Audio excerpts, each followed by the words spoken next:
So I'm having a small issue with my 2020 Superduty. The issue is when I go to automatically raise the window up all the way, it doesn't stay up. I'll demonstrate that now. This is also referred to as bounce back. So the issue is the window motor is falsely sensing that there's some type of obstruction, and therefore it returns the window down approximately halfway. This is very easy to correct though, and I'm going to show you how to do that now.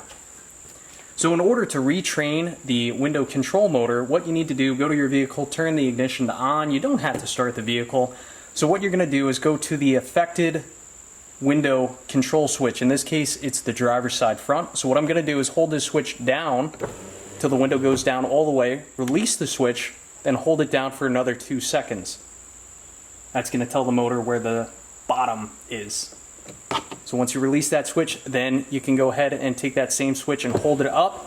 Now, keep holding it up. The window may bounce back. That's fine. See, it's going to bounce back. That's normal. So then what you're going to do, take the switch, hold it up again.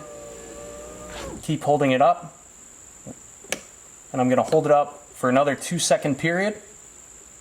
Should retrain the window as to where the top is.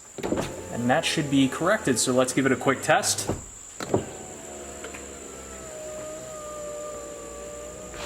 That is fixed. That's how you retrain the window control motor on a 2020 Plus Super Duty. Thanks for watching.